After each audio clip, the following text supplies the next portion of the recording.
Professor DeMoner, Yes, I just have a quick question. sure. In the links that you sent for the The, valuation the, spreadsheet. yeah, the valuation spreadsheet link, I made a mistake. I'll send you the corrected link. Okay, Yeah. great. Thank you so much. I'll also send you, I also have a YouTube video on how to use that spreadsheet because it actually leads you through cell by cell what to use. And I'll send that as well because, that might help. Yeah, that would be helpful. Thank you. Emily? Yeah, Professor, quick question. So for our group, we have like software companies, we have tech product companies and telecom companies. Yeah. And what would be the best way when we compare, it as a whole tech and telecom industry?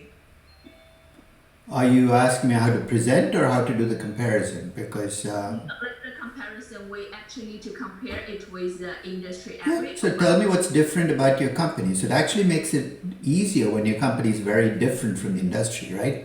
Because then you can say it's because of this that they don't borrow money. So if your company is younger and riskier than the industry, you can say, hey, that should lead them to borrow less and pay less in dividends. So the entire comparison is on fundamentals. The sector doesn't even enter in. It's about growth and risk and cash flows. So focus on what's different about your company and how it should play out in your corporate finance decisions. Okay, got it. Thank you, Professor. Okay, folks, we're ready to start. So today we're going to do valuation. And for those of you in my valuation class, I apologize in advance because you've heard this all before. But hey, can't harm to hear it one more time. So the last session, we talked about how stories drive valuation. How when you value a company, you're telling me a story about a company. What I mean by that is when you give me a growth rate and a margin and a discount rate, you're giving me inputs, but you're also telling me a story. So today I want to talk about specifics. I want to talk about the inputs that drive value.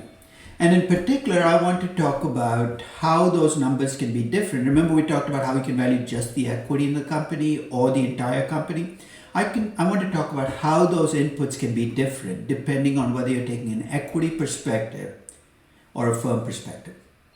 So here's what I want you to do. I want you to pick one. Either pick the equity perspective, the firm perspective, because as we go through these inputs, I'm going to talk about how the numbers are going to be different depending on the perspective you take. I said one of the first things you need to know are what your company's cash flows are from existing investments. That sounds fancy, but when I open up the financial statements for a company, what I'm seeing is earnings and cash flows reflect what the company's already done. And here's how the input's going to be different. If you're looking at a company from an equity perspective, the cash flows you should be looking at should be cash flows to equity, cash flows after debt payments.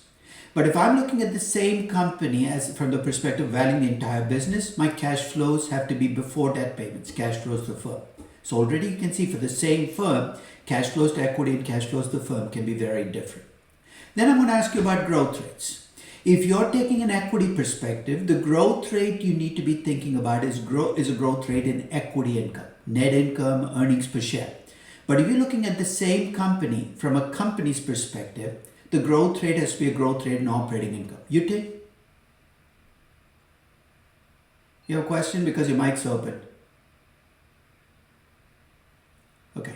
So the growth rate has to be a growth rate from a company's perspective, operating income. So cash flows can be different, growth rates can be different. And when you talk about growth rates, people often ask, what's the big deal? I use one growth rate as opposed to the other. As a general rule, growth rates will increase as you move down the income statement. What I mean by that is a 3% growth in revenues will become a 5% growth in operating income. A 5% growth in operating income will become a 7 or 8% growth in net income. And a 7 or 8% growth in net income will become a 10% growth in earnings per share. Why? Because leverage helps you at the first two steps. And the last step, if you have buybacks that reduce your share count, your earnings per share growth can be much higher. You cannot just substitute one growth rate for another. So cash flows can be different, growth rates can be different. Your discount rate, if you're looking at a company from an equity perspective, has to be a cost of equity. Whereas if you're looking at the entire company, it's got to be a cost of capital. Cash flows, discount rates, growth rates. When you get to steady state is the same. Whether you're looking at the equity of the firm, once a company becomes a mature company and starts growing at a constant rate, it's going to be a constant rate that matches across everything. Your equity income, your operating income, your revenues all have to grow at that same rate. But here's the bottom line. If you're taking cash flows to equity and discounting at the cost of equity, you get a value for the equity in the company. You take cash flows to the firm, pre-debt cash flows, you discount them back at the cost of capital, you get a value for the operating assets of the firm. I know this sounds incredibly abstract, but here's what I'm going to do. I'm going to take each of these inputs and estimate them for my companies. And I'm going to take different paths for each of my companies so you can see each of the different approaches play out. So let's start. Let's start with cash flows. I'm going to do, Rizwana? So just coming back to the point where you said the lower the line item, the lesser the percentage of growth. No, higher the percentage of growth. So as you go down the income statement, growth will tend to get higher. Earnings per share growth will be higher than net income growth because companies often buy back shares. Net income growth will be higher than operating income growth because interest expense is a fixed cost. There's a leverage effect, a financial leverage effect. Operating income growth will be higher than revenue growth. Why? Because it's a fixed cost, an operating leverage effect. So as you move down an income statement, your growth rates will tend to get larger. That's why when you see analyst estimates of growth, you have to be very careful because those growth rates tend to be earnings per share growth. Thank you. Okay, so let's talk about cash flows. I'm going to show you two separate valuations of Deutsche. One is a pre-2008 crisis valuation where I value Deutsche using a dividend discount model. Why? Because pre-2008, I used to value banks with the dividend discount model. And I'll talk a little bit about what. It's based on the assumption that you really can't estimate cash flows for a bank. And that was my rationale before 2008. Because net capex and working capital are difficult to estimate. And second, it was based on trust. Trust in what? That managers of banks were sensible people who paid out what they could afford to. So in my pre-2008 valuation, I'm going to look at the dividends. And in 2007, Deutsche paid dividends of 2,146 million euros on about 6.5 billion euros in income. So I'm going to use a dividend discount model, take you through a dividend discount model. I'm going to do a 2016 valuation of Deutsche when Deutsche was in serious trouble. And I'm going to take you through a very different process of valuing Deutsche. And I could not use the dividend discount model. Why? Because Deutsche had stopped paying dividends, was seriously underwater. I'm going to use free cash flows to equity. You're saying, how are you going to estimate free cash flows to equity when you couldn't do it in 2007? Remember when we did the dividend section, we talked about how you can estimate the free cash flow to equity for a bank by looking at investments in regulatory capital? I estimated how much Deutsche would have to invest in regulatory capital each year based on my assumptions on what would happen to its regulatory capital ratio over time. It requires more assumptions, but I think it's more realistic because what it gives me are negative free cash flows to equity for Deutsche. You say, what does that mean? In my valuation of Deutsche, I have to assume that Deutsche will have to raise equity to get back to health, and I'm reflecting that as negative free cash flows to equity. So in my first valuation of Deutsche, I'm going to use dividends. In my second valuation of Deutsche, I'm going to estimate free cash flows to equity where my definition of free cash flow to equity is altered because I'm looking at a bank. It's reinvestment in regulatory capital. So two separate valuations. I'll come back and fill in the details, but in one case dividends and the second free cash flow to equity. I'm going to value Tata Motors using a free cash flow to equity model, and I already gave you one reason why. Tata Motors had a pretty stable debt ratio, at least when I valued them in 2013. I assumed that they would stay with that stable debt ratio. And when you have a stable debt ratio, remember you can compute free cash flow to equity much more easily. That's going to be my basis for using a free cash flow to equity model. But I'll be quite honest, if I'd valued Tata Motors with a free cash flow to the firm model, I'd have got roughly the same answer. So when in doubt, always go with free cash flow to the firm. In fact, I'm going to push all of you when you value companies into a free cash flow to the firm model because it's much more general and much more flexible. But in a free cash flow to equity model, remember I need free cash flows to equity. And here I'm going to give you what the numbers look like historically for Tata Motors. I start with net income. So these are my last 5 financial years. I start with net income. I subtract out capex. I add depreciation. I subtract change in working capital. If I increase debt, it's a cash inflow. If I decrease debt, if I repay debt, it's a cash inflow. So I've taken the change in debt. And so if you take if I take capex minus depreciation plus change in working capital, That's my total reinvestment. I net out how much of that comes from debt. I get the equity portion of my reinvestment. So if you want to see where the 62.288 billion comes from, take 99.7, subtract our depreciation. Why? Because depreciation is a cash inflow. Add back the change in working capital because that's a reinvestment, and subtract out how much comes from debt because whatever I raise from debt reduces what I need to reinvest. So I get my equity reinvestment every year. And over the 5 years, here's what I get. I get a net income cumulatively of 330 billion rupees, and 87.7% of that net income was reinvested back into the business over the last 5 years. This tells me nothing about the future yet, but it gives me a sense of what Tata Motors has been doing for the last 5 years.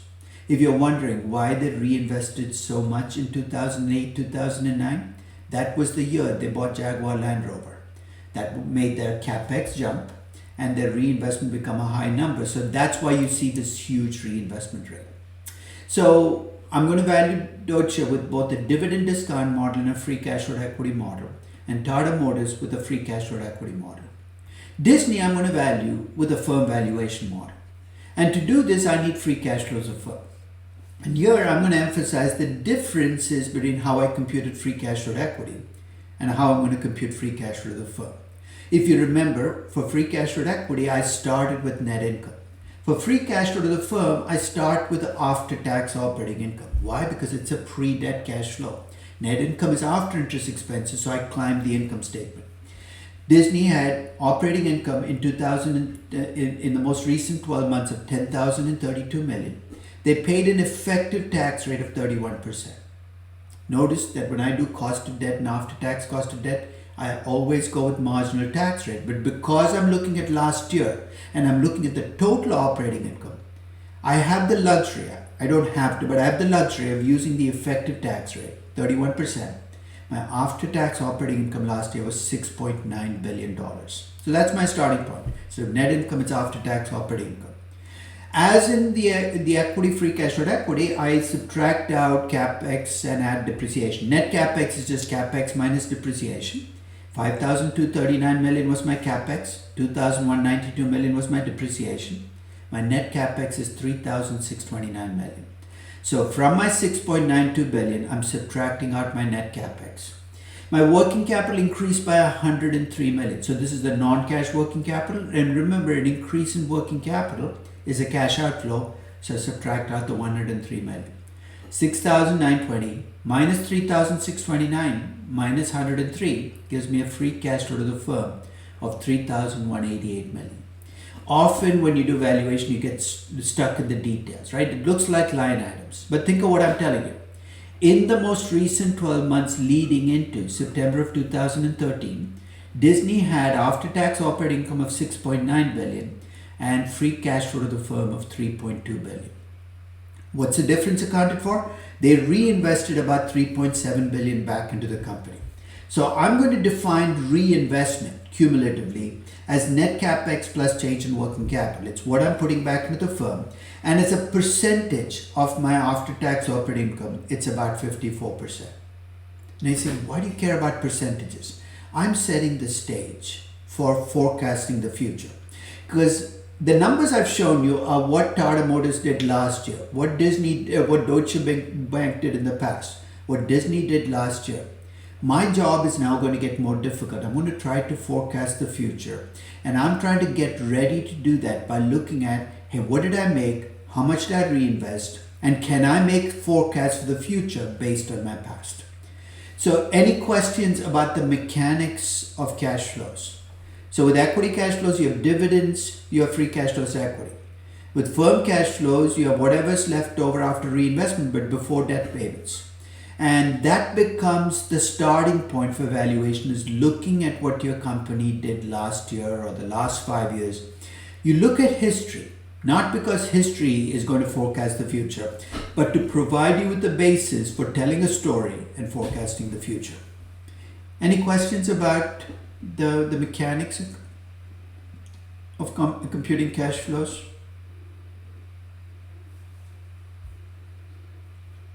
Okay.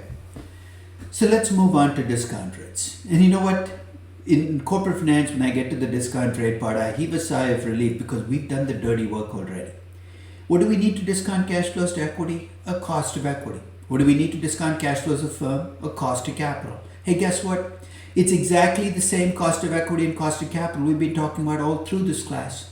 That same cost of capital we used as a hurdle rate in investment analysis, as an optimizing tool in capital structure, now comes back in a third row. It is now my discount rate when I discount cash flows to the firm. So everything we've said about betas and risk-free rates and risk premiums apply when I do valuation as well. Avisha? I wanted to know when we use the discount rate for cost of equity, will the beta include cash or not? Well, when you're discounting cash flows to the firm in a firm valuation, you should not be adjusting the betas for cash because the cash is kept separate. If you're doing a dividend discount model, then you should try to adjust your beta for cash. And most of you will never be doing a dividend discount model. So the bottom line is most of the time your beta will be the beta you computed for the operating assets. In the case of Disney, it was the 0.92 or the 1.00 we got as a levered beta. So that's the beta you should be using, is the beta you got for your cost of capital and your operating assets will be the beta you use in valuation as well. Okay, thank you. Yeah. So now let's talk about estimating these numbers in for my valuation. Remember I said I'm going to do two separate valuations of Deutsche. So I'm going to show you what I got as my, and for a dividend, and I said the first time I'm going to value dividends and the second time free cash flow equity. They're both equity cash flows. So I'm going to estimate a cost of equity for Deutsche. In 2008, the cost of equity I estimated for Deutsche was 9.23%. And let me lead you to how I got there. I started with a euro risk-free rate. It was a euro valuation, so I need a euro risk-free rate. In early 2008, a euro risk-free rate was 4%. The bottom-up beta that I got for Deutsche was 1.16 by looking at other banks. And remember with banks, we don't unlever and relever because debt is difficult to estimate. So I used the average beta for banks, 1.16.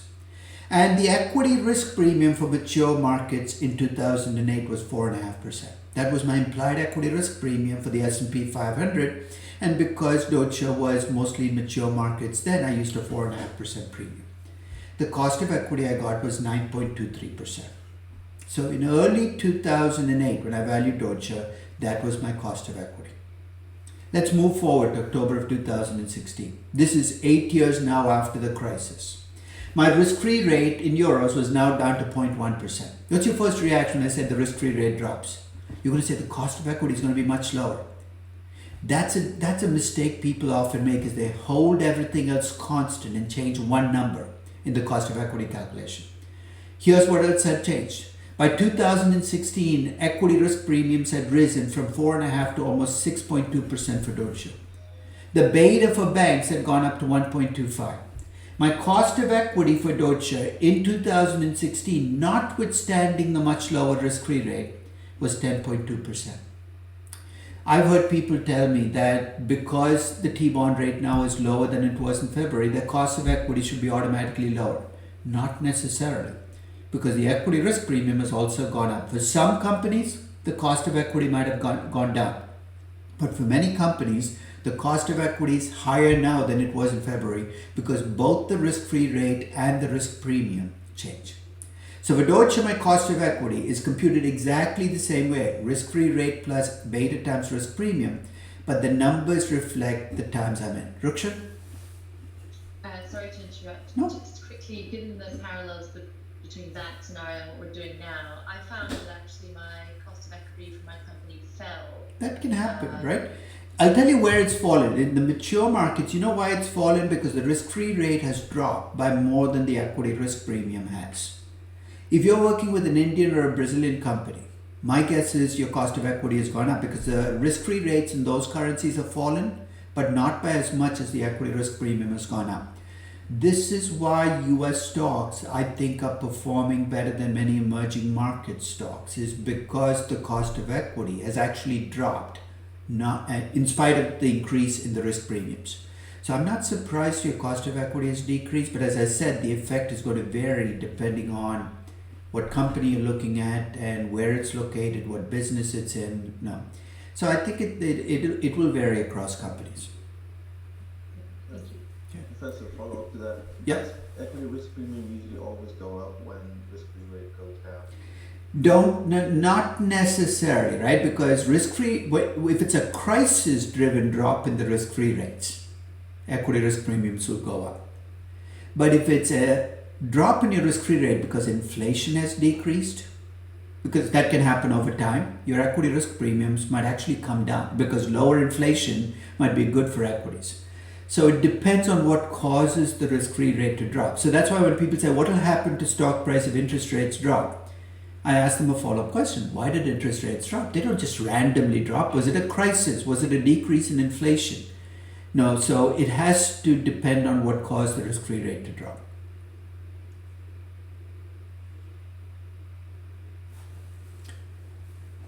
Did that answer your question, Shashanka? Yes. Okay. Thank you. So, Rukshan, you had a follow-up question? Your hand up still from before. No, I'll put it down. Okay. So now let's talk about estimating a cost of equity for Tata Motors. This is actually a slide that I actually showed you 200 slides ago, 300 slides ago, where I estimated cost of equity based on a bottom-up beta. 0.964 was the bottom-up beta for Tata Motors. I was estimating a cost of equity in rupees. So the risk-free rate is a rupee risk-free rate. And by now you know how we get risk-free rates in other currencies. You start with the government bond rate and net out the default spread for the country. The equity risk premium was the risk premium reflecting where Tata Motors operates, not where it... So exactly all the things we talked about in the context of capital budgeting play out here. My rupee cost of equity for Tata Motors is 13.5%. So I need a cost of equity because I'm doing a free cash flow equity valuation for Tata Motors. It's exactly the same cost of equity you saw when I did capital budgeting for Tata Motors. Now let's talk about a cost of capital for Disney. This too should be familiar because it's exactly the way we computed cost of capital earlier when we looked at Disney. I did a bottom-up beta for Disney. And if you don't remember how we did it, remember how we broke down Disney to 5 businesses? There's my bottom-up levered beta of just the operating assets. My risk-free rate was 2.75%. That was my T-bond rate. My equity risk premium reflects where Disney does business, 5.76%. Cost of equity of 8.5%. For my cost of debt, I looked at Disney's actual rating. You're saying, why do you use a synthetic rating? I'm assuming the ratings agencies have a richer information set than I do. So I could use a synthetic rating if I felt it was better. In this case, I'm trusting the ratings agency a little more than using just the interest coverage ratio. So my rating of single A gives me a cost of debt of 3.75%. That's a default spread plus the risk-free rate. I use the marginal tax rate here. Why? Because interest saves me taxes in the margin. It might seem like I'm being inconsistent because when I did my cash flows, I did allow for an effective tax rate. But I think I'm being internally consistent. This is my tax rate on my last dollar of income. Whereas when I did after-tax operating income, I was looking at the tax rate across all my income. My after-tax cost of debt is 2.4%. The weights are market value weights. And guess what? Leases are included here. This is exactly the same calculation I did when I did capital budgeting. It's exactly the same calculation I started with when we optimized Disney's capital structure. My cost of capital for Disney is 7.81%. So the discount rate part of your valuation, you're actually already done. You did it, when you did the capital budgeting part or the investment analysis part, it's exactly the same discount rate. All I'm doing is looking at the company from the outside in as an investor rather than from the inside out as a manager. You should have different costs of equity from two sides if looking at the same company. So any questions on discount rates? Because there's one final piece I'm going to add to this puzzle when you're doing valuation. When we did capital budgeting, I did the discount rate and I said, this is your discount rate, let's move on. When you do valuation though, you're using this discount rate to discount cash flows for Disney, not just next year, but 2 years from now, 3 years from now, 4 years from now. And let me tell you the story I'm going to tell for Disney. For Disney, I'm going to assume that the company will continue to grow, not at some exponential rate. It's already a large entertainment company, but at a reasonable rate for the next 5 years. And then after year 5, the growth rate is going to start to decrease. Why? Because the company is getting bigger and bigger. And after year 10, I'm going to make Disney a mature company, growing at the same rate as the economy. You're saying, so what? If my growth rate for Disney is changing, if I'm making them grow less and become a mature company, I think it's entirely consistent for me to also argue that the cost of capital should change as the company changes. Do you accept that intuition? Does that make sense to you? I want to make sure that everybody is with me intuitively on that step in the process.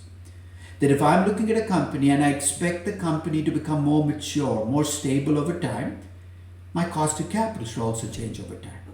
The reason I'm laying that foundation is the default in most DCF practice around the world seems to be to estimate the cost of capital once and then leave it at whatever it is for the rest of eternity. I've never understood that practice. I believe cost of capital should change over time as my company changes. And in this case for Disney, here's how I changed it. As I went through time, I pushed the beta towards 1, which was not a big deal. They were already pretty close to 1. As I went through time, I left the cost of debt at 2.4%. Why? Because single A is already a rating that a mature company will have. But as I went through time, I did increase the debt ratio. Why? Because Disney does seem to be on a path, if you look at its last few years, of pushing up debt ratios. I didn't push it up to 40%, which is my optimal. You're saying, why not? Why don't you just push it up to your target? Because I don't run Disney. Bob Iger does. And to the extent that he believes a lesser debt ratio might be reasonable, I have to take that into account. As I go through time, my cost of capital will decrease from 7.81 to 7.29%. So when you see my valuation of Disney, you're not going to see 7.81% every year. You're going to see it start at 7.81% and drop over time to 7.29%. It's a big deal. Why even waste your time doing this when your change is so small? Let's say you're valuing Zoom. Right now your cost of capital is going to be sky high. Why? It's a young, money-losing, perhaps slightly money-making, very risky company. You make Zoom into a $20 billion revenue company with $2 billion in operating income in year 10. Its cost of capital should be lower.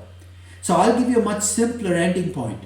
Look at the median cost of capital across all companies, and I'll send you a histogram of what that cost of capital looks like. A global company, a median cost of capital in dollar terms is about 7.5% to 8%. Push your cost of capital towards that number over time if you make your company a mature company.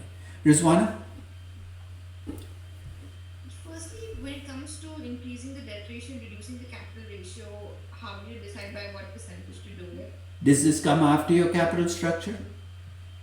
Sorry? Did you do your capital? Remember, Yeah, this is, the you optimized yeah. you have, so at least you have a sense of whether your company is under-levered, correctly levered, or over-levered, right?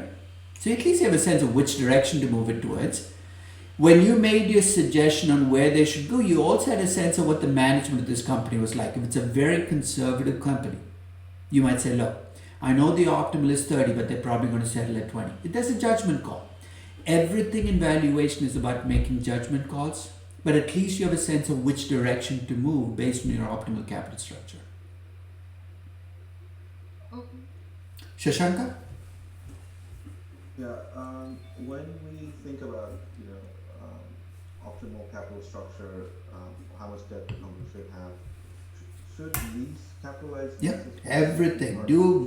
Because that's why with Disney, when I started my analysis, that 15,961 million that you saw as debt already included lease debt. So the leasing space inside.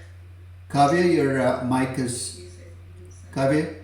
This is level F2. Okay, I'm going to mute it. So, Shashanka, so basically you should be including leases as debt when you do debt ratios. So once you made that judgment early on, stick with it all the way through. Okay, and also if we do a firm valuation and then back out equity. Exactly, you have to be subtracting other debt. leases, That job got a little easier starting this year. You know why, right? Because accountants are starting to do it. But for the last 30 years, I've done it separately because it's the right thing to do. If I'm running a retail firm, I should be including the debt from lease commitments as part of my debt when I do cost of capital, and I should be subtracting it out to get to the value of equity. Okay, got it, thank you. Yeah. Professor, Yes, sir. a quick question on operating leases. Should if the company is put aside or correctly labeled what it calls operating leases. You can just Then use, continue you can to- use that as debt. Again, you might want to stop and check if it's outlandish, but if it looks reasonable, just use that as debt. So that's why I said starting this year, your life got a little simpler because it's already on the balance sheet as debt. But I guess what I mean is that they're in my company, they continue to outline other obligations that are also contractual. Oh, I see, like Netflix content commitments and other contractual commitments. That's a judgment call. Yeah, it depends on how much flexibility they have in those contracts, and unfortunately, they're not very forthcoming about this. But I think that if you feel at all worried that these are contractual commitments, just treat them as debt. Okay, thank you. Rizwani, you have another question, or your hand up from before? My question was basically around the fact that when my company moves to the optimal, which is of 20, Yeah. the change in basis points is actually very, very minimal. That's fine. So that's okay. Just put in a very small change in your cost of capital. You're still following the same principle. The cost of capital doesn't have to change a lot for every company. It might change less for some companies and more for others. But remember, that change is what will happen if you change today. But remember, in year 10, your company is going to be a much bigger, lower growth, more mature company. So you're probably going to understate your debt ratio if you just look at today's optimal. So that's why I said look at the average cost of capital across all companies to see how different your company is. What's your cost of capital right now for your company? It's around 5 points or 6 point something. Okay, so in dollar terms? Yes. Okay, then you're already pretty close to a mature company's cost of capital. My guess is not much will change. Just leave open the possibility that your cost of capital will change. For you, it's not going to change much. Okay. So now let's talk about growth. This is where people start to get uncomfortable. And this is where you should start to get uncomfortable in your valuation. You know why? Because I'm asking you to play God. Before you start to play God, though, remember the way you think about growth will depend upon whether you're valuing equity or firm. If you're valuing the equity, you want a growth rate in equity income. If you're valuing the firm, you want a growth rate in operating income. You're saying, so what? I'm going to go back to fundamentals. When you have a firm that's settled in what sense? Its margins are pretty predictable, they're going to be stable over time. Growth is actually very easy to compute. It comes from how much you reinvest as a company and how well you reinvest. Let me repeat that again. Growth is not a number you or I can endow a company with. It comes from what the company does. How much it reinvests, how well it reinvests. Let me be specific. If you're trying to estimate growth in net income, how much you reinvest will come from how much of your net income you put back into the firm, right? Either a retention ratio, if you're using the dividend discount model, or the equity reinvestment rate. Remember, for Tata Motors, the equity reinvestment rate was about 88%, 87.7%. That is what the company is putting back. And the more you reinvest, the faster you can grow. But that's only half the equation. The other is how well are you reinvesting? If you're looking at net income, how well you're reinvesting is measured with the return on equity. Let me give you a very simple and abstract example. If you have a company that's reinvesting 75% of its net income back into the business and has a return on equity of 20%, 75% retention ratio, 20% return equity, its expected growth in net income is going to be 75% of 20%, which is 15%. You're saying that's very mechanical. Once you settle in, that's what your growth is going to be. It's algebraically always true. It's not an equation, it's not a theory, it's algebraically true that retention ratio times return equity will be a growth in net income. That's assuming margins are stable. If you're looking at operating income, you measure how much you reinvest slightly differently. Instead of looking at how much of your net income you put back into the business, you look at how much of your after-tax operating income you put back in. And you measure what you put back in much more directly with net capex and change in working capital. So you take the change in working capital in net capex and divide by after-tax operating income. You come up with a reinvestment rate. Remember what that was for Disney? It was about 53%. You're saying that's good, they're reinvesting well. The other half of the equation is how well are you reinvesting? And here I'm going to measure how well you reinvest with the return on capital. Now do you see why in an earlier section I asked you to look at return on equity and return on capital for your company? Again, it's not going to give you the future, but at least it's going to give you a platform from saying my company has good projects, average projects or bad projects, because that's what's going to drive your growth rate. So let's try this for my companies. For Deutsche in 2008, I was using a dividend discount model. So I looked at the retention ratio. When you look at net income divided by book value of equity, the return on equity was about 19.5%. You see, that's a high number. Leading into the 2008 crisis, Deutsche looked really good, 19.5%. Its retention ratios, whatever it doesn't pay out as dividends. Remember, its dividends were 2,146 million. Its net income was 6,510. Whatever I'm not paying out is 67%. Its retention ratio was 67%. So let's say I'd been sitting down to value Deutsche in January 2008, and I just took the 2007 numbers as my basis for what's going to happen in the future. In other words, I assume they can continue to reinvest 67% of their net income and earn 19.5% as a return equity. Their expected growth rate in earnings per share would have been about 13%. That's not what I used as my growth rate. You're saying, why not? Because I knew 2007 numbers were really good numbers. How did I know that? All I had to do was compare them to 2006 and 2005 and 2004 and 2003. And on average, over those 5 years, my return on equity was much lower, 11.8%. My return on equity in the most recent year was 19.5%, but over the last 5 years was 11.8%. My retention ratio in my most recent year was 67%, but on average over the previous 5 years, it was 46%. My expected growth rate, if I use those normalized or average numbers, is 5.4%. When I valued Deutsche in 2008, I used those average numbers. You're saying, should I always do that? There is no always in valuation. For Deutsche, using the average over the previous 5 years, I think makes sense. For other companies, using the most recent year might make sense. For still other companies, you might want to use industry averages rather than trust last year's numbers of the last 5 years. It is, again, a call you have to make for your company. But for Deutsche, that's what you're going to see as my growth rate in earnings per share in my 2008 valuation. For Tata Motors, remember the equity reinvestment rate I computed over the previous 5 years was 87.7%. It jumped around. And that will tend to be true about reinvestment rates. They will tend to be volatile. That's why I want to look at the average. Its return on equity over the previous 5 years was 43.3%. And I'll be quite honest, that looks really high, but I'm going to go with the accountants for the moment. It's making me really uncomfortable to see that high return equity, because my guess is there's some accounting effects playing out here. Remember when you computed the return equity for your company, some of you got outlandishly high returns on equity. That looks really high. But if I believe that that is going to be my return equity going forward in time, 87.7% times 43% gives me a growth rate of 38% a year. I don't think they're going to pull that off.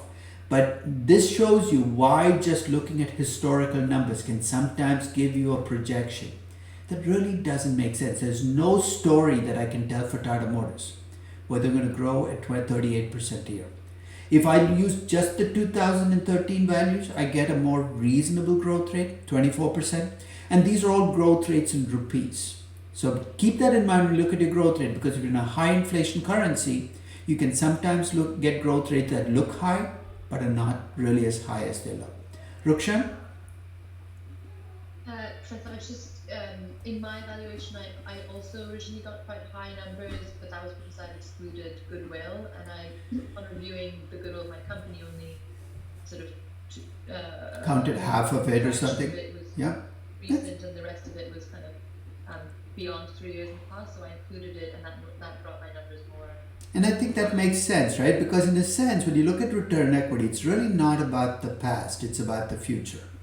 So you have to, and that's why I asked you to make judgment calls on this, because it's not about accounting wise what's the number, it's what is the number that you believe best reflects what this company is making. So I will, whatever judgment call you make, I will go along with it, because you know your company better than I do. You've spent more time on your company than I have. So I think that's why you need to make judgment calls. And in some cases, You might just start to abandon everything you learn about your company, looking at its historicals and say, I don't trust any of these numbers.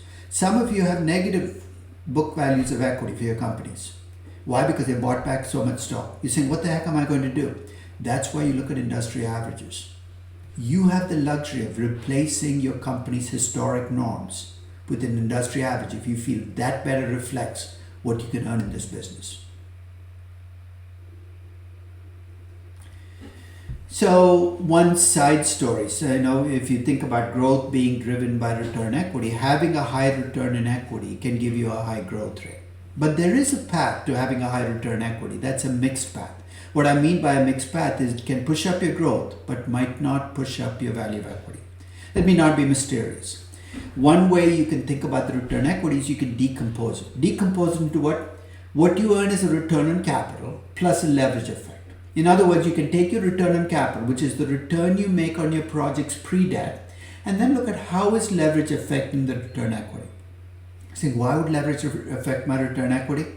Because if you borrow money at a rate much lower than what you make on your projects, your equity investors benefit. So let me explain. Let's assume that you earn 12% in your projects and that your after-tax cost of debt is only 4%. Every time you borrow money, you're making an 8% benefit, right? The 12 minus 4. And the more money you borrow, the higher your return equity is going to be. So if you think about your company having a high return equity, one reason you might want to break that down is to see where is that return equity coming from. Is it coming from the fact that I take great projects, or is it coming from the fact that I have a lot of debt? You're saying, why does that matter? Which growth is better for you? From a valuation perspective, would you rather have growth come from a high return on capital? So you're valuing the equity in a company. Would you rather have your growth come from your return on equity being high because your return on capital is high? Or do you rather have it because your debt to equity ratio is high?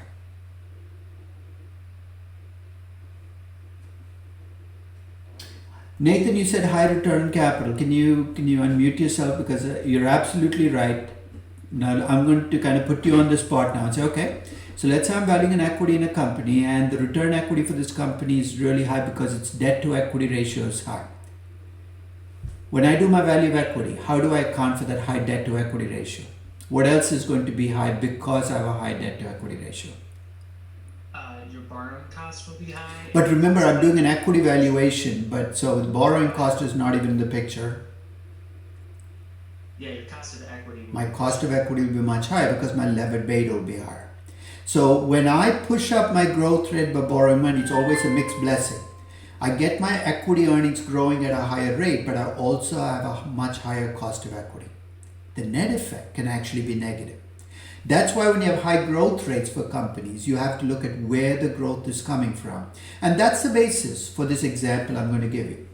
You're analyzing a company, 15% return on capital, 5% cost of debt. It has a book debt to equity ratio of 100%. You know what its return on equity is going to be? You can work it out in your head. Every dollar you borrow is creating how much benefit for your equity investors? A 10% benefit, right? 15 minus 5. As you borrow money, then your return equity is going to go up. In fact, with a 100% debt to equity ratio, your return equity is going to be 25%. And Nathan has already answered the question. If you're comparing this to another company with a 25% return equity, but that company's return equity is coming with no debt, the value of the second company is always going to be higher than the value of the first company because its cost of equity is going to be much lower. What I'm arguing for is when you value the equity in a company, for God's sakes, don't use a regression beta where the beta stays the same as you change your debt ratio, because then pushing up debt will always make your equity look more attractive. Bring in the effects of debt both into your growth rate and into your cost of equity. So that's just a cautionary note when you're looking at returns on equity for your company, to look at where that return on equity is coming from. Now for Disney, of course, I want to value the entire firm and I want a growth in operating income. If you remember, I got a reinvestment rate for Disney looking at the most recent 12 months of about 54%. That's net capex plus change in working capital divided by after-tax operating income. Its return on capital was about 12.6%. Rukshan, you have a question or is your hand up from before? Sorry. No, okay. So I have a return on capital and a reinvestment rate. If I assume, and it's an assumption, that they can keep doing this, reinvest 54% every year, 12.6% return on capital, their expected growth rate is 6.8%. I thought long and hard about this in 2013, and I felt they could keep going at this reinvestment rate and return on capital. Why? Because they've been able to do this for a long time. They have competitive advantages that should give them a higher return on capital. I'm going to use this 6.8% as my growth in operating income, at least for the near term, but it is based on my assumption. So here's my question for you. If you'd been looking at Disney in 2013, you could have looked at these exact same numbers and you could have made a very different judgment for Disney, right? You could have said, look, you know what? I think they're going to get more ambitious in the future. They're going to reinvest more. I'm going to use a higher reinvestment rate. And I think in the process, they're going to earn a low return on capital. I'm going to use a 70% reinvestment rate and I'm going to bring my return on capital down to 11% for future investments. Could I tell you you're wrong? How could I? It's a different story. I'm telling my story and it's going to reflect and it's going to affect my value. You're telling a different story. And that's what I mean about stories affecting value. Valuation is all about the future. And your future is not bound to your past. It's going to reflect what story you tell for your company. And that story has to reflect the past, but it doesn't have to be anchored to the past. So with growth, don't just make up a number, because when you make up a number, you've lost control of the valuation. Think of the story you're telling for the company. Think of how it plays out in returns on capital and reinvestment rates. And you've got a growth rate for your company. In fact, I'm going to give you the most generic way to do valuation, because remember, these equations that give you growth, return on capital times reinvestment rate or retention ratio times return equity, work only if margins are stable. And we live in a world right now where there is almost no company in the world that can tell you we've got stable margins. How can you? You're in the midst of a crisis. You say, how do I value companies now? You know what most analysts have done? They've said you can't do it now. Too much uncertainty. I'm going to give you an escape hatch to value companies in the midst of a crisis. And this is the most general way to value companies. Here's what you want to start with. You want to start with revenues. Why? It's the only number that's positive for many companies, for all companies at the start. I want you to give me a story about revenues, about how those revenues will change. And that will reflect how big your company is, how big the market is. And you can already see that this can be challenging for a company like Zoom, where the market itself is changing. The business online meeting market is changing. That's fine. You still have to make your best judgment. So the first step in the process is you project a revenue growth rate. That's your growth part of your story. Second stop, I'm going to ask you, tell me what's going to happen to the margins for your company. Maybe you're in a business where margins are going to expand over time. And you say, look, my margins right now are terrible, but because of economies of scale and my company getting stronger over time, in my story, I think the margins are going to get much higher. No, you got to keep it within bounds. You've got to look at what typical companies, large companies in the sector make, what the industry makes. But ultimately, your story gives me a margin. So here's what I have. Your revenue growth allows me to project revenues in future years. The margin part of your story tells me what happens to margins over time, a target margin. And finally, you got to tell me how much you're going to reinvest or need to reinvest to get to that revenue that you're projecting.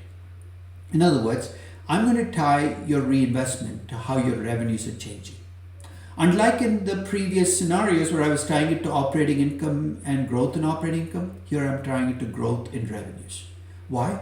Because your plan is built around growing revenues, and you got to tell me how that revenue growth is going to be delivered. And to estimate how much you need to reinvest, given your revenue growth, I'm going to use a multiple you haven't seen before. It's called sales to invested capital. You say, what the heck is that? You know how return on invested capital is computed? You take after-tax operating income and divide by invested capital. Sales to invested capital, you divide revenues by that same invested capital. So when I tell you the sales to invested capital ratio is 2, to generate $2 in additional revenues, I need to invest $1 in new investment.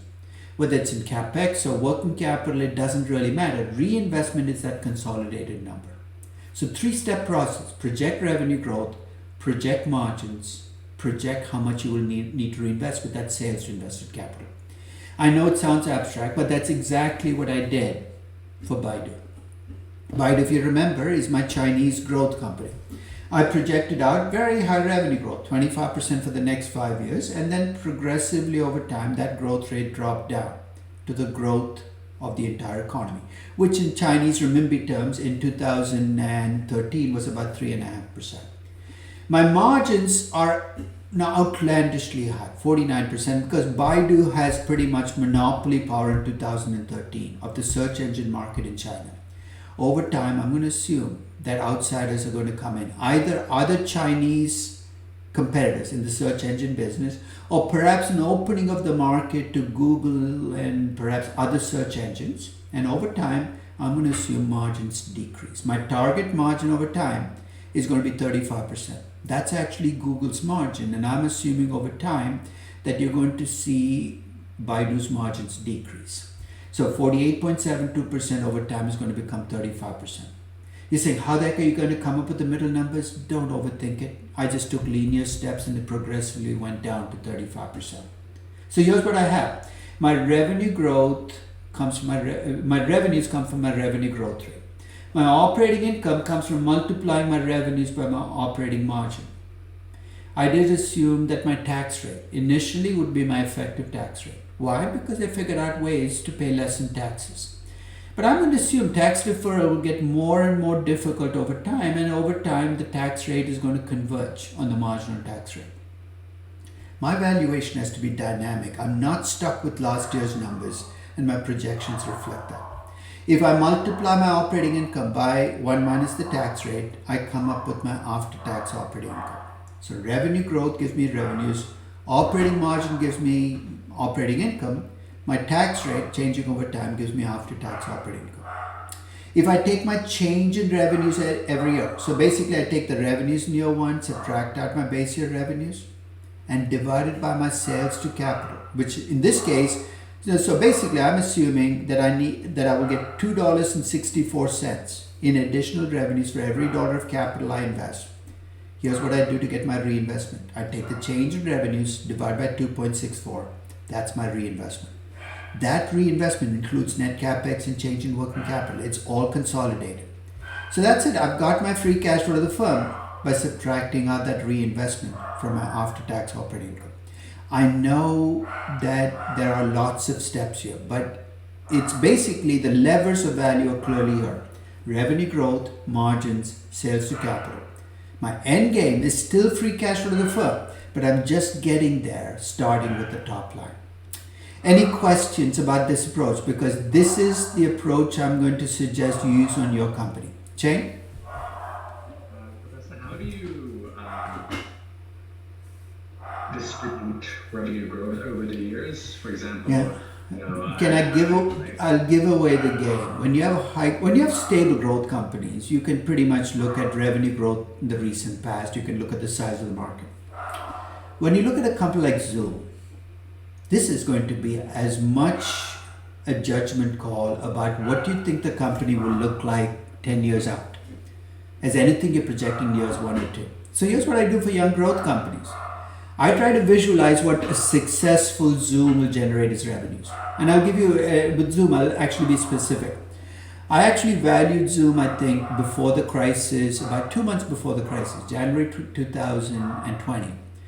And I gave at that time, when I looked up the size of the online business meeting market, it was about 19 to 20 billion. That was a global market size. And I thought Zoom would be successful, but success in this market, I gave them about a 30% market share. I gave them revenues of about 6 billion 10 years out. I revalued Zoom right after the crisis started. If you look, I gave them revenues of about 12 to 14 billion. Saying what changed? I think the entire online business meeting market is going to be much bigger, 30 to 40 billion. And basically, I assumed that Zoom would be able to get a bigger slice of that market. You're saying, how is that going to come up with growth rates? I have my end revenues. I have my starting revenues. My revenue growth rate is just a number to get me from where I am today to where I need to be. So rather than think about the growth rate per se, look at your revenues in year 10 and ask, am I comfortable with those revenues? Because that's going to give you a growth rate that makes sense for your company. So if it's a mature company, don't overthink it. You can look at historical revenue growth. If it's a young company, it's much more difficult to do, but it's difficult to do for everybody. So make your best judgment call about end revenues and work backwards. Did that answer your question? Yeah, I guess for me, if we're not using DCF, distributing the revenue growth is even more important. No, wait. If you're not using DCF, how are you attaching a number to your company? I guess revenue valuation. So By what? By pricing. And how do you decide whether to pay 10 times revenues or 5 times revenues or 2 times revenues? I mean, not for Zoom, like revenue sales, revenue EV multiples are higher, but I guess maybe for like a United Health, something like that. But I'm saying, but if you attach a multiple to anything, aren't you implicitly building in a growth rate in what multiple you pay? Yes. Yes, so basically the only difference then between DCF and pricing is in DCF you're being explicit about what your revenues will be 10 years out. When you pay a multiple of revenues, you're being implicit, right? It's built in that multiple. So that's why you pay a higher multiple for some companies than others. All I'm saying is you make assumptions whether you do pricing or DCF. In some cases, the assumptions are explicit, as in DCF. In other cases, they're implicit. I'd rather be explicit than implicit because then I have to be honest with myself about why I'm paying what I am. I mean, this is why when people say I'm doing pricing and I don't want to make the assumptions I do in DCF, I've said, really, are you sure you're not making the assumptions? So we make assumptions no matter what. Might as well be explicit about them. Yeah, that's fine. I guess for me, I think you can still be explicit with multiples. You can still compare it to like what you think will be a steady state, right? But in that kind of like 2 to 3 year view. So, but isn't that still evading the issue? Because if you just push it out 3 years, do you think the uncertainty gets less? No, but I guess you are a little bit more sensitive to... You know what's bailing you out? You're hoping that somebody will come in and you have an exit multiple. This is not a pricing. You're hoping that somebody will pay you a multiple 3 years out based on what they think will happen in year 6. This is like a chain game where you're hoping that the next guy in the chain will have to deal with year 6 and the guy in year 6 thinks the guy has to deal with year 10. And you know what? You're just passing uncertainty down the line there, right? It gives you false security. I've talked to VCs about this because that's the defense they offer. I'm using an exit multiple on my 3rd year revenues. I said, why is that person paying you that multiple? Because he thinks of what's happened in year 6. Why is that? So in a sense, there's always uncertainty here. But by using an exit multiple, you're just, I think in a sense, evading the bigger question. And this is why I think VCs get into trouble with scaling companies. Is they just pass the buck to the guy next door. And if that person is not there, now guess what? Your exit multiple blows up. I mean, it's exactly what's happened to SoftBank with WeWork, right? So I'm not disagreeing with you about the difficulty of doing this. I'm saying that you can't go into denial. It's there no matter what.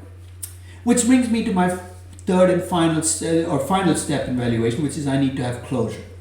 What does that mean? Well, remember the value of an asset is the present value of the expected cash flows over the life of the asset. When you value a company though, because it can keep going and going and going in perpetuity, and you can't project cash flows in perpetuity, you're looking for closure.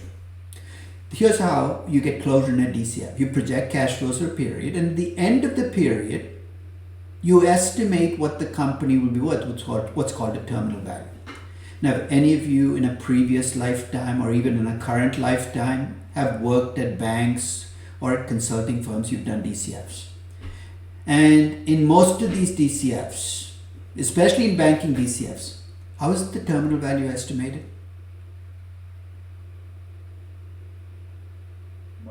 It's a multiple. Please don't do that and call this an intrinsic valuation. Because if you use 6 times EBITDA or 10 times, it's chain and I. This is the conversation essentially we're having because you're just passing the buck down the line. You're basically making your biggest number in a DCF into a pricing. Remember we talked about 3 ways of attaching a number. You can't use a pricing in a DCF. There are only 2 ways you can get a terminal value in a DCF. One is to do a liquidation value. What does that mean? You shut your company down at the end of year 10. You sell the pieces on eBay for whatever you can get. You add those numbers up, you come up with a liquidation value. That's perfectly okay. And if you have a company with no real future, you have a natural resource company where at the end of year 10, things just run out. You can just say, look, I'm just going to liquidate the company. So when I valued Aramco, I basically projected cash flows for 50 years and it was an easy valuation because it was all oil under the ground. At the end of 50 years, there was no terminal value because there was nothing left. But in most companies, at the end of year 5 or 10, the company is still a going concern. And if it's a going concern, there's only one way to estimate the terminal value. And it's by using an equation we've used before in capital budgeting. Remember when you have cash flows growing at a constant rate forever? You can compute the present value of those cash flows with the present value equation. Where you take the cash flows 1 year out. So basically to get the value in year 10, I get the cash flow in year 11 and divide by R minus C. You're saying, what's the heck is R and what's C? R is your cost of capital or cost of equity, depending on whether you're doing an equity or a firm valuation. And G is your growth rate forever. But the minute you use this equation, that growth rate comes with a constraint, right? Which is it cannot be greater than the growth rate of the economy in which you operate.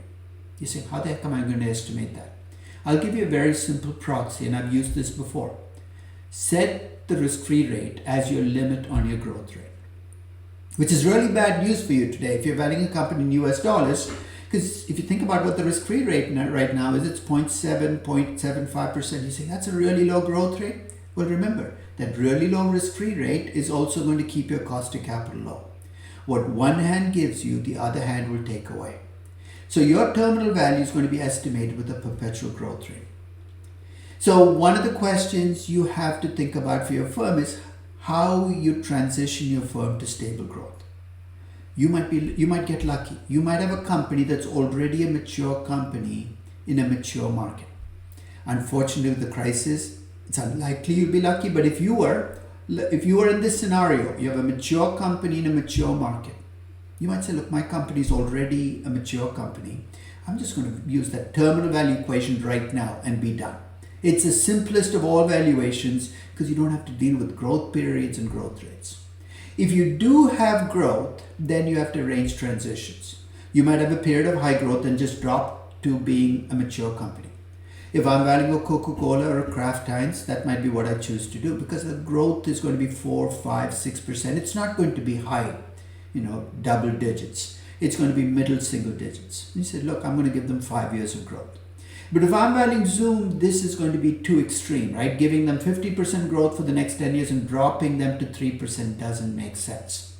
So I'm going to have a transition period. Sounds fancy, but I'm going to have a period where I go from 50 to 3% in steps because that's what's more likely to happen. So when you think about transitions to growth, you have to look at your company. If you have a large company in a mature market, don't give them 10 years of high growth because where's the growth going to come from? You're going to look at what your current growth rate is. If your company is McDonald's and it's growing at 4 or 5% a year, there's not much high growth left here. But if your company is Beyond Meat and it's growing at 80% a year, clearly there's much more growth there. And finally, look at what your company has competitive advantages. You're saying, where is that going to play out? Remember that your growth rate is driven by what you can earn as a return on capital. And the stronger your competitive advantages and barriers to entry, the higher that return on capital can be. So when I looked at my companies, here's how I decided what growth period to use. When I looked at Disney, I knew they were a large company in a pretty mature market, but they had very strong competitive advantages and they were still growing if you looked at their history. So I gave them a growth rate, but I gave them a pretty moderate growth rate, 6.8%. That is actually their growth rate reflecting the reinvestment rate and return on capital. So I'm going to give them 5 years of fairly moderate growth and transition that growth over the next 5 years to the growth rate of the economy, which is going to be much, much lower, 2.5%, 2.75%. For Vale, I looked at the company, and in 2013, they were a mature company in a mature market. They're a big mining company, largest iron ore mining company. It is true their earnings go up and down because iron ore prices go up and down. But I'm going to argue that perhaps if I can smooth those iron ore prices out, normalize my numbers, I can treat them as a mature company right away. So with Vale, I'm going to actually value them as a mature company today. No high growth period. because there is really no high growth left. For Tata Motors, because Jaguar Land Rover is continuing to grow, I'm going to give them a growth period and potentially open up the fact that they are in India, there is growth in India, give them a growth period. And that growth period, again, the growth rate is not going to be astronomically high because they're a pretty big company. But that's going to give me a growth period. And then after that growth period, I'm going to put them in stable growth. But the growth period I'm going to use is only 5 years before they become a mature company. And finally, for Baidu, I'm going to assume as a young company in a growing market, I'm going to allow them 10 years of growth. I'll give away the game. I never value companies with more than 10 years of growth. You're saying, but there are companies out there that have grown for more than 10 years. You're absolutely right. And we can name most of them. And what does it tell you about these companies? They're more the exception than the rule. I try not to value companies with very long growth periods. Oh, I already contradicted myself because I said Aramco I valued with 50 years, but during the 50 years, I didn't give them high growth. I just gave them a growth close to the inflation rate. The only reason for Aramco I went 50 years is it's really not a company. It's 330 million barrels of oil under the ground, and all I have to do is get the oil out to get to my value. So with Disney, you're going to see a 10-year growth period, 5 years of moderate growth and then transition. With Vale, you're going to see no growth period. It's going to be a mature company. With Tata Motors, you're going to see 5 years of growth before they become a mature company. And for Baidu, you're going to see 10 years of growth. So I made judgment calls with each of my companies, and let's see how these judgment calls play out as value. So the first company I'm going to value is Vale as a mature company. Remember though, even though they're a mature company, they're a large iron ore mining company, iron ore prices go up and they go down. When iron ore prices are high, Vale makes a lot of money. When iron ore prices drop off, Vale doesn't make much money. So here's what I did. I took the last 5 years of data for Vale and I came up with an average return on capital. In 2013, when iron ore prices were low, they made only 12.2%. In 2010, when they were high, they made 25%, 26%. In 2011, they made 28%. But on average, across the 5 years, they earned a 17.25% return on capital. Again, file that away. That is what they would make in a normal year. That's a judgment call I'm making. I'm using 5 years of data. I estimated the cost of equity and capital, doing exactly what I did in the capital budgeting section. I did a bottom-up beta based on the 3 businesses they're in, 0.844. And if you don't believe me, you can compare this to the table you saw in the investment section. It's exactly the same table. I used their equity risk premium based on where they do business. Remember, China is the biggest market, 7.38%. I calculated the cost of equity in US dollar terms. Why? Because they're a commodity company. And they actually report their financials in dollars as well. It makes my life easier to value them in dollars. I could have valued them in reais, but it would have been a lot more work. I chose the easier path. For their cost of debt, I came up with 4.05% based on their actual rating. Their cost of capital, based on my cost of equity and cost of debt, is 8.2%. So I have a normalized return on capital. I have a cost of capital reflecting where they are. I'm going to assume they're going to grow 2% a year in perpetuity, which is roughly the inflation rate in 2013. Why just the inflation rate? I mean, you're a commodity company. It's going to be very difficult to get real growth and produce more of the commodity when you're already the largest iron ore producer in the world. I estimated reinvestment because I knew the growth rate and the return on capital. So basically I said if I have a 2% growth rate and I can assume that they can keep making 17.25%, and that's my assumption, my reinvestment rate is 11.59%. So here's what I did to value the company.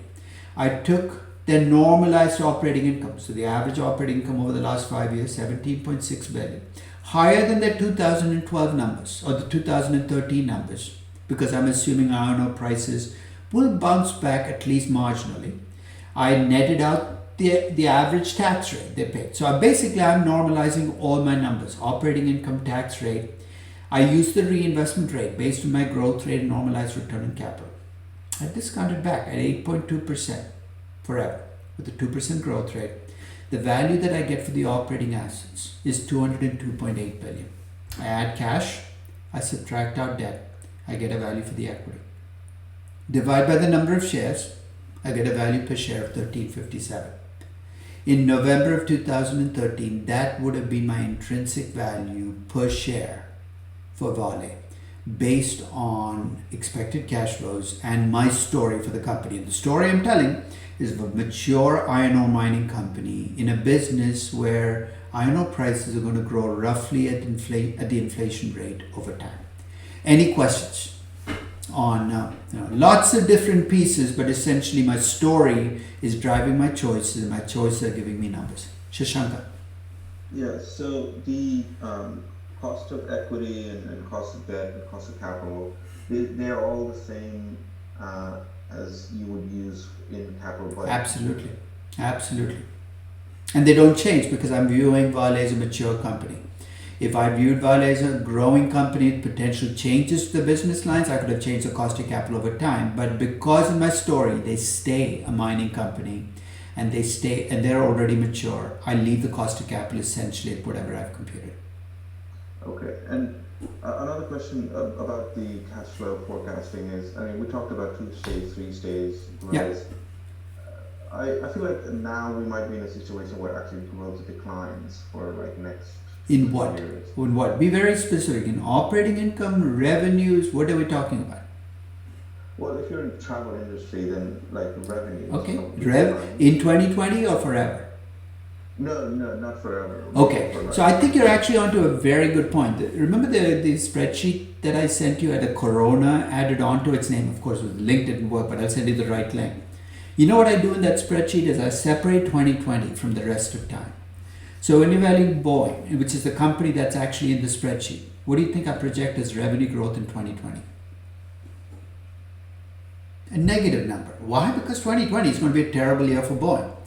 But then I have to think about what will Boeing look like after this crisis is over. And in my story, it might be nobody will ever fly again, which seemed to be partly Warren Buffett's story, right? Fewer people will fly. In which case, Boeing might come back from 2020, but it might never get back to 2018 revenues. So what I do is I ask you to separate what will happen in 2020, which is going to be horrifically bad for some of your companies, bad for other companies, and perhaps, not that great for other companies. And then I'm going to ask you what will happen after 2020. So in your story, separate 2020 from the rest of time, because you're right, 2020 revenues are going to drop for many companies, but then you've got to ask what will happen after the crisis. And you have to do that in intrinsic valuation. You have to look past the crisis and ask what will my company look like. Okay, Yeah. thank you. Rukshan? I'm sorry, go ahead. Yeah, just a really quick question.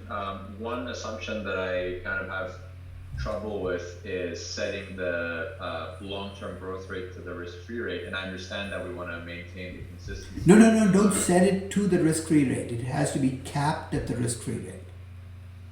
Right, but so why is it that we don't, for example, set it to the long-term inflation rate, which is because then you're telling two different stories in the same valuation. Because if you look at what goes into risk-free rate, it's supposed to be expected inflation and an expected real interest rate. So let's say you believe inflation is going to be 2%. Well, clearly the risk-free rate can't be 0.75%, right? So you're saying, but one of those numbers has to be right. If you want to use a 2% inflation rate, you cannot use a 0.75% risk-free rate. Because those two numbers are internally inconsistent. So here's what I give you as a chance at change. Let's say you believe the 0.75% is just unnaturally low and that it's going to bounce back. At the end of year 10, if you want to make the inflation rate 2%, you know what you'd have to use as a risk-free rate? Something like 2.5%. So I let you revisit the risk-free rate after year 10 if you feel uncomfortable leaving it at 0.75%. But you cannot use a 2% growth rate and a 0.75% risk-free rate, because internally those two numbers are inconsistent. Not about one number being right and the other number being wrong. It's those two numbers can't coexist in the same valuation. I see. So as long as we change the cost of capital Exactly. or the risk-free rate by year 10, Exactly. then okay, that makes sense. And in fact, I would suggest you do that if you're doing a euro valuation. Right now, your problem is even worse, right? What's a euro risk-free rate look like? Probably negative. It's negative. So when you get to your year 10, if you want to leave the risk-free rate at minus 0.5%, I'm going to lock you in at a minus 0.5% growth rate, and you're going to bitch and moan about it. But my response is, hey, go in and change the risk-free rate then. But you cannot leave the risk-free rate at minus 0.5% and put the growth rate at 2 or 3%. Right. Okay. Thank you. Rizwana? My question is around the reinvestment rate, Yeah. which is the rate of growth by the growth rate by return on capital. Because my company has excessive buybacks, which is why the rate of the return on capital is exceptionally high. This But is in that scenario, if I put a growth rate which is capped to risk-free rate, won't I have a really low? but are you assuming that this is what they can make on new projects? Don't you have the number from last year, right? The return on capital. That's why I said when you have a return on equity or return on capital from last year, it is not the number you might actually use in your valuation. Why? Because you don't think they can make this on new projects. So this is what you can make on new projects. So in your company, you might look at that return on capital and say, no way. There's no way Tata Motors is making a 43% return on equity on new projects. I'm not going to use that return on equity, therefore, in my calculation of reinvestment rate. I'm going to use something more reasonable. You're saying, how do I know what's more reasonable? I look at industry averages. I look at your cost of equity. Because after all, that becomes the floor on your return on equity. So you're not stuck using last year's numbers. And if you get away from last year's numbers, then things will start to make a lot more sense. So I can take the average return on capital for the industry and Absolutely. use the growth rate by that. Hey, that's I'll tell you the good news and the bad news in valuation. The good news in valuation is you can make judgment calls on pretty much every input. You know what the bad news in valuation is? You can make judgment calls on pretty much every input. Which means that you're sitting there, you have last year's data, but you're not stuck using last year's data. Ruksha? I had a question, I think not dissimilar to what Shashank was asking, which was, I think the kind of current crisis has maybe redefined what the role is of certain businesses and industries long term. Yeah. And I might be tempted to shrink my business. That's fine. If you're wearing JCPenney, in fact, if you did anything but shrink your business, I'd be shocked. With brick and mortar retail, where's the good news, right? The story you're telling is a horror story, but it reflects reality. So you might have negative. Yeah, go ahead. Maybe have a walk through how that would. You'd put in a negative revenue growth. During your high growth period, you'd shrink your company. But once you get to steady state, you can put in a minus 2% growth forever. See this growth rate? 2% growth forever. Yeah, that's allowed. You basically will shrink your company and make it disappear over time. Oh, I don't want to do that. Okay, all right. Yeah, so there is no reason why your growth rate in perpetuity has to be a positive number. If you want to shrink your company forever and make it disappear, you can make it negative. All right. Sam? Yeah, I have a question. When do you use the industry averages versus the median? When do you use when you don't trust your company's historical numbers? Like Rizwana the way when she talked about a return on capital, you can estimate a return on capital for Rizwana's company. Who are you doing, Rizwana? Nike. And because of their buybacks, you're getting this really astonishingly high return on capital. You look at it and say, look, I don't think this is a return on capital that I can assume for future projects. So some of that will just come in from looking at a number of your company. If you're wrestling with goodwill, whether to add it back, whether to not add it back, that's actually a clue that maybe you shouldn't trust that number that much because we move substantially by your assumption. My question was more to when would the average as opposed to the median of the relevant metrics to consider. So for example, when we're doing Whether you should, okay, I see your point. Whether you should push it all the way to the industry average, leave it above or below. And this is where your assessment of your company's competitive advantages might play in. Let me play devil's advocate with Rizwana's, with Nike. Nike is the strongest of the apparel companies. So you say, look, I can see the industry average is 14%. I can see Nike has a 55% return on capital. I think the 55% is unreasonable, but I think the 14% is too low. So I'm going to give them 17%. You see, you're making up crap. Hey, there's no harm making up crap if it's built on a story. So I can do that. And this is where what you know about, and this is why I made this big deal about tell a story about your company and what you think about the company, because that is what's going to inform those choices. Yeah. Okay.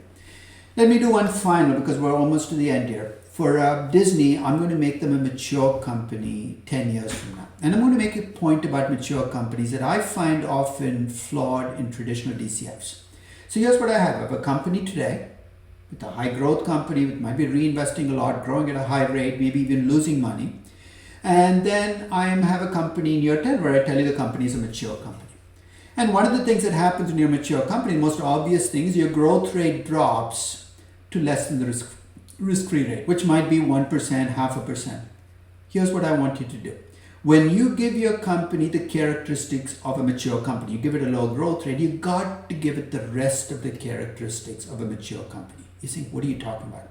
I'm going to make Disney a mature company 10 years from now. I'm going to give it a growth rate of 2.5% a year forever. That is actually lower than my cap, but I think that makes sense. Mature company growing at slightly below the cap. But here's what else I'm going to change. I gave them a 12.61% return on capital in the near term. They're earning well above the cost of capital. Why? Because they have significant competitive advantages. You can't recreate Mickey Mouse. I'm going to assume that over time that return on capital will drift down. Towards what? I know what my cost of capital is at 7.29%. If I believe that Disney's competitive advantages are completely going to disappear over the next 10 years, I'd have pushed the return on capital down to 7.29% after year 10.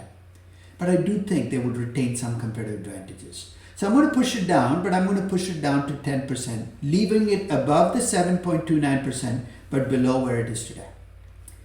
I am going to assume that they will have to reinvest to grow, but to grow at 2.5% a year forever with a 10% return on capital, I will need to reinvest 25%. So in year 10, here's what you're going to see. You're going to see a 2.5% growth rate, a return on capital of 10%, a reinvestment rate of 25%, and my cost of capital, and I've already talked about this, will now become the cost of capital of a mature company, which is 7.29%, much lower than the existing cost of capital.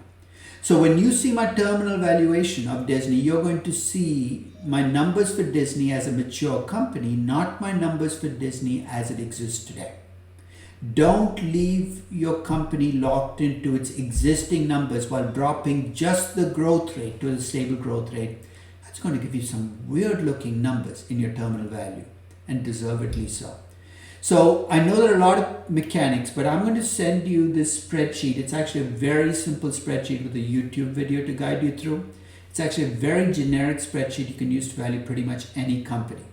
But I've been up with the last question before we leave, because I saw you put up your hand and bring it down very quickly. So, but I want to give you a chance to ask the question before we end today. No? Rizwana? So sorry, one last question is if the company has a high ROIC because of increased buybacks and they have committed for the next 5-6 years to increase their buyback. That doesn't matter. Because, that's not the issue. The return on capital that you're trying to forecast is what you make on the next apparel project. A buyback can't help you on that one. That's why buybacks are so... I'm sorry? But it will still sort of increase... The company's return on capital will increase, but it's almost artificial, right? You're increasing it because you're using cash on hand to reduce the number of shares. But when you think of the return on capital in a new project, so the IRR you'd compute for the project based on what you invest in the project and what the cash flows from the project. You can't change that with buybacks. So that's why buybacks can wreak havoc on your return on capital computations, because it's making return on capital a less effective measure of what you're making on new projects. Okay. Avisha? I have a question. So here, as the company matures, you push the beta towards 1. So does the converse also hold? Yeah, well, if your beta is less than 1, you can push it up towards 1. Yeah, I think the same idea, same principle holds.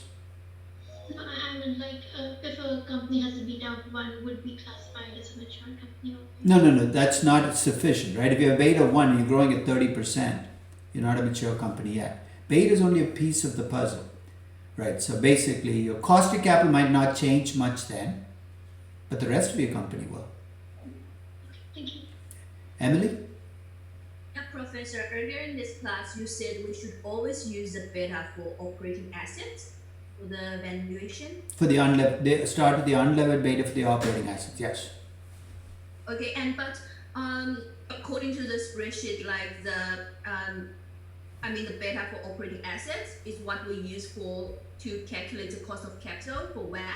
Yeah. While the beta for the whole company should be the one that we consider as a discount rate. If you're discounting dividends, if you're doing a dividend discount model and you want a cost of equity for it, you'd have to redo your beta with the cash built in. Okay. Yeah. Thank you. Shashanka? My question is about market value of total debt. Yeah. So since 2019, my company, with Avis Budget, has started capitalizing operating leases, and their debt is trading at 54 cents on the dollar. Yeah. When for WACC calculation purposes, what I'm doing is taking 54% of the book value of debt as the market value of debt.